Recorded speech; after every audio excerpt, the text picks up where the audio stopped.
One part smart, one part fun, all parts entertaining. It's what we call Chatterbinge. Last week, Karen told me she needed to take a cat to the cat chiropractor. And I was a bit surprised. And I found myself asking, they have chiropractors for cats? We decided to save it for the air. So here we go. Karen, they have chiropractors for cats? When you repeat it, there's a little pause there, like, really? But when you think about it, of course, our bodies get out of alignment. I have a cat named Pork Chop. Did not name that cat, but love the name. And he was born with some sort of neurological deficit, and he stumbles a little bit. He has trouble with his movement, and so it was recommended that I bring him to Dr. Hayworth, who's an incredible cat and dog chiropractor here in Southern California. So off I went with Pork Chop, and it helped him so much. Like, he would stumble walking up the steps, and I shouldn't be smiling. It's not funny, but it's a sight. She's unbelievable. And then I realized there's so many practitioners out there that are helping animals. And you had never heard of it, right? You had never heard of that. No, and you're smiling because the cat has found relief. So that's a good reason to smile. But I never knew that there were specialists in terms of veterinarians and doctors who practice in all sorts of animal medicine. I did not know that. So I'm sitting here perplexed over the last several days thinking about cat chiropractors. And it's a wonderful service that they provide. And if you were to go to the chiropractor, you could tell the chiropractor where your problem was, where you feel stiff, where you're getting pain, where you have joint issues, all that. Cats cannot speak for themselves.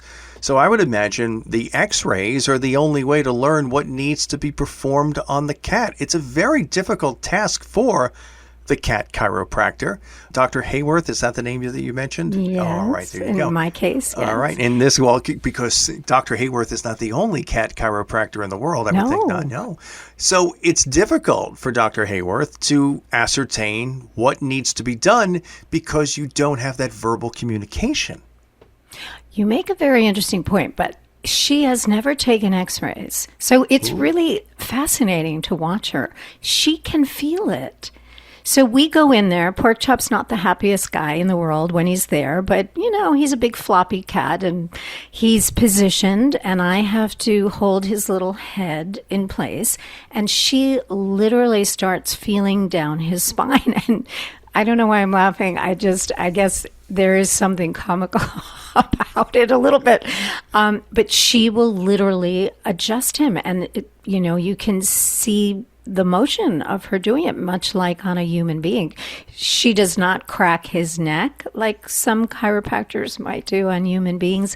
I'm not a big chiropractor person, not that I don't know enough. I'm not being critical of chiropractors in any way. I know they're remarkably helpful in terms of human relief of so many different things, but I'm not one of those people that has necessarily had a lot of experience with that. But for animals, yeah, you make an amazing point. Of course, they can't talk, but she literally adjusts him. And his least favorite part is when it gets to his neck, because we have to keep his head straight, and he's not happy. But it's so fast. That's the other thing. She does it in a flash. She just sort of feels up his spine and adjusts it and does it, and then he's kind of like a new kitty.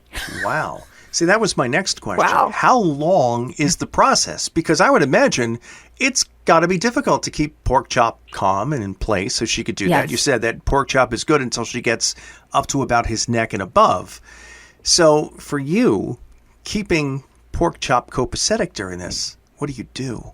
Every time you say Pork Chop, it warms my heart.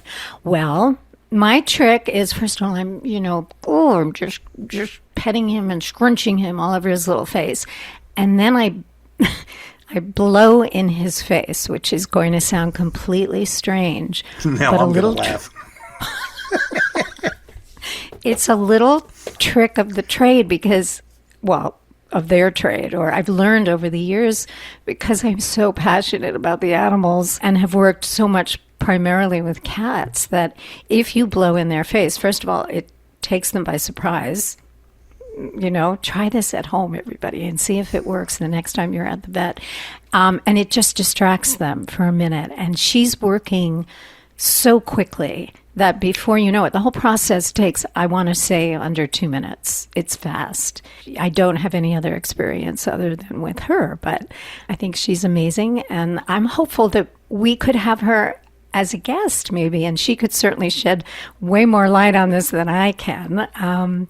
But yeah, it's fast. Blow in the face and see if it works for your kitty. And I don't know what the dog would do. I actually don't know what a dog would do if you started blowing in their face. But anything to distract, I think that's the whole thing. Well, I've got my first question ready for the doctor. What did you first think when Caryn started blowing in the cat's face? I want to get the actual true medical opinion of that. I love the idea. You do what you got to do, but wait, how long have you been blowing in the faces of cats? America needs to know. For a long time.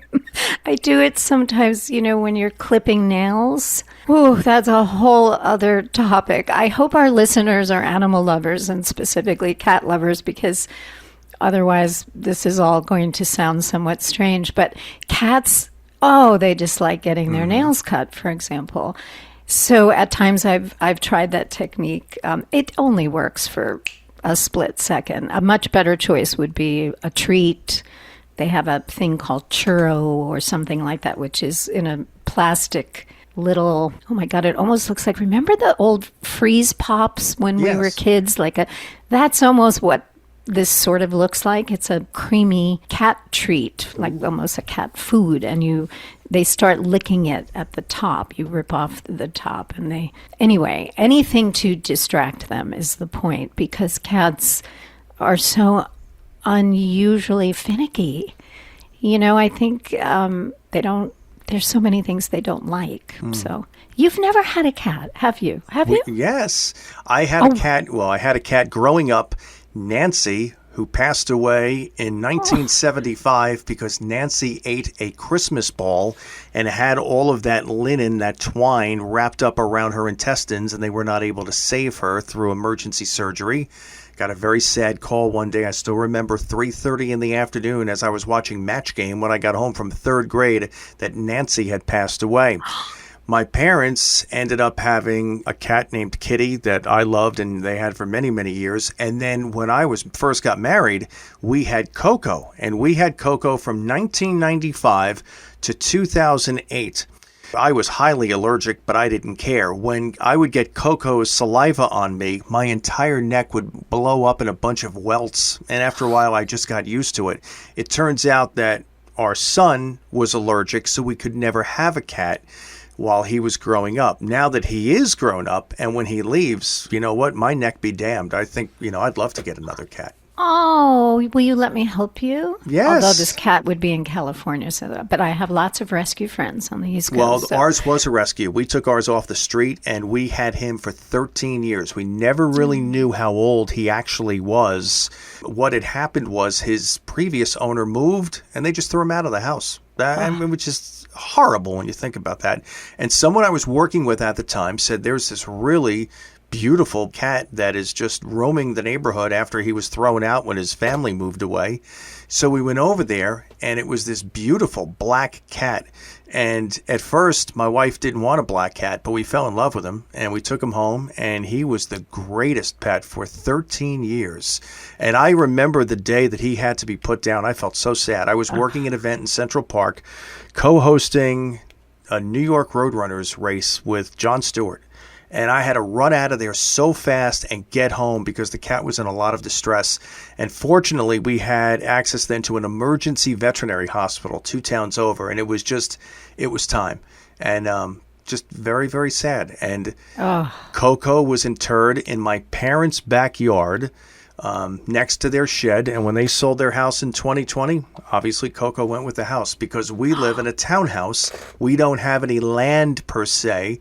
So I just did not want to discard him after, he was a member of the family. So he deserved a proper burial, and that's what we did.